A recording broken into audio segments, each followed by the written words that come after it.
Na, Vytautai, greičiausiai, kad su praėjusią naktimi palikome šalnas, norime atnaujinti visus darbus, kuriuos buvome truputėlį pristabdę šaltuoju laikotarpiu. Tai čia esame mūsų ankstyvos sėjos lauke. Sėja buvo atlikta rugsėjo 8 dieną. Ir čia yra braitas. Matome, šie metai parodė, kad ankstyvesnės sėjos ir tie laukai, kurie geriau susikrūmijo iš rudens, jie peržiemojo daug lengviau, paprasčiau ir sutiko pavasarį susikrūmiję ir daug stipresni. Tame lauke, aišku, kaip sakau, nors ir čia labai sunkios dirvos, bet ankstyva sėja, visgi rezultatas šįmet rodo geriausia. Šie metai vėl parodo, kad savalaikį sėja turi savo privalumų. Tai nepamirškim, kad čia dirvožemis visą tą pataiso, plus visa sistema, technologija. Važiuojant kalbėjom, kad nėra vienos priemonės, kuri išgelbėtų pasėlį. Yra visas kompleksas. Tai pradedant nuo veislės pasirinkimo, dirvos paruošimo, sėjos darbų, sėjos kokybės, visų tada purškimų, tai yra tik tai įrankiai ir plus meteorologinis sąlygos. Tai visas, kada kompleksas susideda, tada gerai ir atrodo ir to rezultatų gali sulaukti gero. Tame lauke mes iš tikrųjų, kad ir šaltuoju laikotarpiu, bet anksti atidavėme trąšas. Trąšų čia atiduota 130 litrų kaso anksti, bet purškimo būdu ir 140 kg sulfato. Dar kaso davėme papildomai po 200 litrų jau laistymo būdu. Ir vieną purškimą esame atlikę, kuris ankstyvas, kad reiškia tam pačiam krūmijimuisi, fosforo įnešimui, mangano įnešimui. Kadangi buvo azoto bendrai atiduota tik iki 85, tai dabar pasimatavom tik ką. Ir rodo 636 taškai iš tikrųjų. Tai matosi, kad trūkumas yra ir gana didelis. Pagal rodo, kad 60 kg trūkumas. Tai vakar mes tą ir atidavėm ir daugiau atidavėm. Iš viso azoto planuojame atiduoti su vėliavinio lapo dar pasirodymu kviečiuose apie 200-205 veiklia azoto, nes visgi pasėliai atrodo pakankamai susikrūmiję, tankus, atrodantys potencialiai ir truputėlį vis tiek yra abejonių dėl kokybės ypatingai, kad padaryti gerą kokybę su mažu azoto kiekiu mes čia galime ir pristigti. Tai už tai ir numatytas toks didesnis atidavimo kiekis. Abraną noriu pabrėžti, kadangi po žiemos, kaip ir minėjote Vytautai, kad buvo daug ligų patogenų, nors ir priesėlis geras, bet pavasarinio pelėsio šįmet nestigo visur. Už tai jis buvo atiduotas anksti. Tai dabar matyti, kad apačiuose tokių pageltimų niekur nėra. Matome tik tokių violetinių atspalvių, bet čia yra grinai dėl kiekvienos nakties einamųjų šalnų, kurios augalui neleidžia pilnai vegetuoti. Ir kaip paminėjai, kad dar nerodo azoto deficitą, nors spalviškai tai neatrodo, kad jisai būtų, bet yra labai logiškas paaiškinimas, kada dirvos temperatūrai, dar nesiekia 10 laipsnių, plus sausa. Tai jau lapai, čia matosi augalų lapai, kad rodo drėgmės deficitą, jie truputį sukasi, tokį vytimą rodo, nėra turgoro. Tai vėl šitas įsivertina ir tada prietaisas jisai nežino tų sąlygų ir jisai reaguoja tik tai tai, kas yra. O kada diena sušyla, o naktį neįsavinamos maisto medžiagos, šaknys neauga, nedirba tinkamu režimu ir automatiškai atsiranda tas azoto deficitas. Sušils oras, drėgmės kiekis padidės po lietaus, automatiškai jisai atsistatys į savo vietas. Tai vienais metais taip specialistai padarė tokią klaidą, išmatavo chlorofilo kiekį, azoto trūkumas, ūkininkas įsiberia tą kiekį trūkstamą ir po to šilta lietus ir galiausiai visi pasėliai guli. Taip, net mestina, kad ir čia taip gali atsitikti, kadangi Braitasis nėra labai jau iš tokių tvirtųjų veislių, kad gavus ten apie porą šimtų veiklę azoto, jis taip lengvai be jokių reguliatorių nepasiduotų griuvimui. Jis tikrai griūtų, bet jau padarėme pirmą ir matome, kad jisai kažkaip tai nukreiptas buvo teisingai. Tas mišinukas reiškia, kur šiemet naudojame pirmą kartą, tai 0,3 Optimuso plus pusė litro Stabilano. Kartu su pusė litro Citohelpo, tai citokininai, kurie atiduoti, jie iš tikrųjų duoda stiprų efektą ir krūmijimuisi papildomui, ir sienelės torinimui, ir svarbiausia, kad aukščio sureguliavimui. Žinoma, kad šioje technologijoje pas mane augimo reguliatoriai yra visą laiką svarbus. O fosforą? Fosforas, taip. Azotas tai azotas, o ką mes su fosforu, kada žemus temperatūros? Mes, kaip ir minėjau, tą fosforą reiškia su pirmu purškimu ir davėme per lapus ir iš rudens tame lauke buvom atidavę kartu su manganu, bet su manganos plus varis ir fosforo 2 litrai, o pavasarį 1,5 litro fosforo, litras mangano.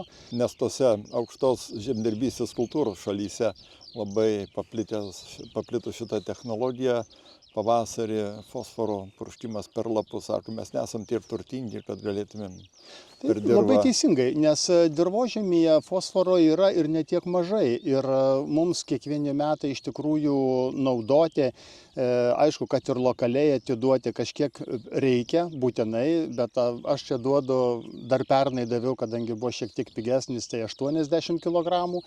Šįmet pavasariniai sėjai mapo jau naudoju tik 50 kg lokaliai, nes jis labai brangus ir viską atiduoti su pagrindinėmis makrotrašomis, galutinis rezultatas labai keičiasi. O kai darome purškimą per lapus, juk puikiai žinote, kad fosforas per lapus įsavinamas tikrai gerai ir galima pamaitinti ir tą momentinį trūkumą tikrai augale panaikinti. Anksčiau to neturėjom, būdavo bandymus darai, neturėjau su kuo paskatinti. Vakar dar buvo neįmanoma lauke būti, ant kiek buvo šalta, tai šiandieną esame žieminio rapso pasėlyje, azuritė veislė.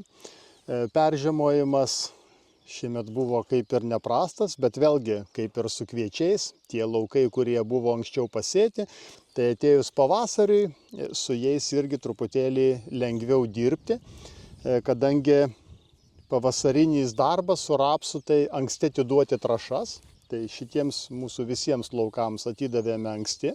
Trąšų čia yra atiduota 165 veikli azotas, kartu su sulfatu skaičiuojant. Iš tų pažastėlių visur reiškia, visur pakėlėme miegančius pumpurus ir jisai visas toksai kylantis į viršų, apsipylęs pažastiniais pumpurėliais.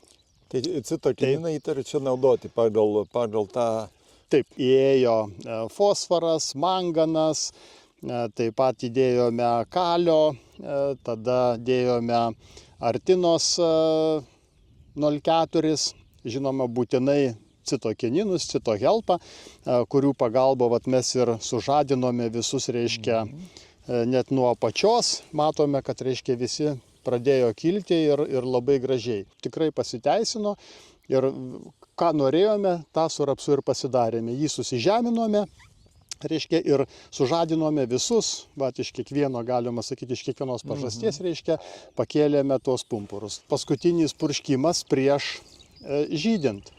14 šoninių, tai... Sakyčiau, labai stipru, labai gerai. Taip, atliksim paskutinį purškimą prieš žydint ir po to tik, aišku, liks dar žydėjimo metu vienas purškimas. Tai vėlgi, reiškia, dėsime mūsų turimą trąšą NPK 23-23-23 pamaitinimą po šaltojo laikotarpio pasibaigimo. Nuo pirmadienio mes tą darysime purškimą. Tai iki 2 kg tos trąšos, tada dėsime mikroelementų visą mišinuką, Norotekas universalas 1 litras, tazerio 1 litrą, citokininų citohelpo 0,7. Jie būtų dedami tam, kad reiškia visi tie pažastiniai ūgliukai, kad juos greičiau pritempti iki viršaus, viršutinį pristabdom, o tuos prikeliame ir sulyginame. Kai sulyginame, tada būna tolygus startas žydėjimo pradžiai ir tada būna, galima sakyti, vienodas žydėjimas, jisai būna trumpesnis, bet būna daug produktyvesnis. Ir, žinoma, pridėsim prie to boro ir insekticidus. Tai va, tokie dar laukiami darbai. Pažiūrėjus, jisai augalas tai sustresavęs, nes jau vien tas brikštų skaičius, tik tai 8, tada turėtų būti daugiau nei 10, 15 turėtų būti ir daugiau. Tai pirmiausia, nes nedirbu šaknis iki šiol. Bet pilnai nedirba, nes... Bet tai čia paėmėm išspaudim iš karto sultys bėga. Tos šalnus, sakyčiau, buvo gana dėkingoj fazėj. Tarpsnis dėkingas. Dar jie nežydė, juos truputį pastresavo, jie taip greitai nebėgo, įsivaizduokime, jeigu jie būtų pabėgę ir tada šalnus. Buvo šalnus, bet gana dėkingai. Jeigu nepadarėm didesnių klaidų tenais rudenį sėjaus metu, priežiūros metu, teko matyti ir daug, kaip kur paleistus piktžoles, ten atrodo nežalinga, kaip trikerti žvaginė pabėgus, atrodo jinai mažas jau žalingumas, bet kada jų daug, tai žiūri, kad ten rapsų nebelikė tose vietose. Tai kur susitvarkyta, nėra jokių problemų, skaitykim, tas rapsas produktyvos ir tik tai belieka lauktos pabaigos vegetacijos, kuo čia baigsis toliau, ką orai pasiūlys. Dar mane neramina verticiliozė. Daug kur jau ten, kur žydi tose šalyse rapsai, jau matai, kad jau verticiliozė ir yra. Tai ir tie mūsų visi įdėjimai dėsim ir po to galutiniam rezultatė žiūrim paslėptas straublis, verticiliozė, dar sklerotinija ir apkarpo visą tą mūsų įdirbį.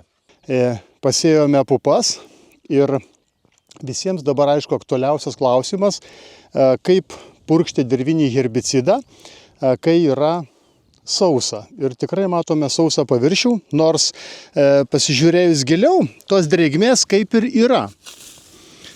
Ir matome, kad augalinės liekanos gerai įdirbtos, giliau drėgmė yra išlaikyta ir įterptos pupos, bet matosi, kad jau pradėjusios dygti. Tas laukas pasėtas jau daugiau kaip 2 savaitės, tai tos drėgmės giliau mes turime, tik viršutinis dirvos sluoksnis yra įsausėjęs. Tai dabar jau iš tikrųjų mes nebegalime laukti, nes čia dienų klausimas, kada jos pasirodys visiškai dirvos paviršiuje. Už tai turime atlikti purškimą su dirviniu mūsų suplanuotu herbicidu. Tik visą laiką rekomenduotina, kad esant tokiam orui, purškimą geriau atlikti vakare, ant nakties, kai nėra intensyvios saulės, kad nebūtų greito po nupurškimo garavimo. Tai visą laiką teisingiau atlikti vakare, naudoti 200 litrų vandens, suplanuotą dirvinį herbicidą, tai aklonifeno veikliąją medžiagą, puikus mišinys kartu reiškia su klomazonu ir būtinai pridėti nuo litro iki 2 huminių rūgščių. Tos huminės rūgštys, ką jos daro ir kodėl jos yra svarbios, suriša dirvinį herbicidą su dirvožemiu, dirvos paviršiuje ir duoda tikrai geresnį efektą. Ar ten pasirodžiusiems lietums, kurie gali būti, o gal ir negali būti to lietaus, tai kartu su dirviniu herbicidu atiduoti huminės rūgštis turėsite daug didesnį efektą herbicido veikime, nei atiduodant be huminių rūgščių. Tai tokie darbai jau yra atlikti, reikia jau, kaip ir rodau, kadangi matosi, kad jau pradėjo kilti daigelis į viršų. Čia dienų klausimas, kada jos pasirodys, reikia paskubėti ir atlikti dirvinio herbicido atidavimą. Jeigu pasėtos nesenai, dar turime laiko, galime sulaukti drėgmės, lietaus, kad tas purškimas būtų su kuo didesniu efektyvumu. Toliau, žinoma, jau po sudygimo lauks kiti darbai, tai artimiausias darbas bus, kai tik sudygs. Yra numatyta sulfato išberti iki 150 kg į hektarą ir tada jau pasirodys pirmieji purškimai. Tai pirmieji purškimai, kai pupos tik sudygs, žinoma, mes atiduosime fosforą per lapus, kadangi makro trašų susėjamąją davėme tik 50 kg mapo į eilutę ir toliau yra numatytas fosforo papildymas per lapus. Tai bus 1,5 litro fosforo. Toliau, reiškia, bus duodami mikroelementai, tai cinkas, molibdenas, boras kartu su insekticidu.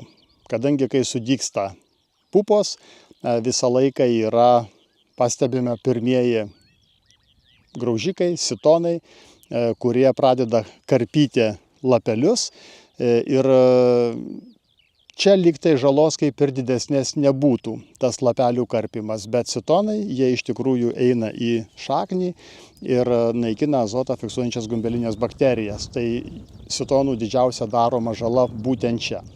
Dėl to reikia juos ir purkšti.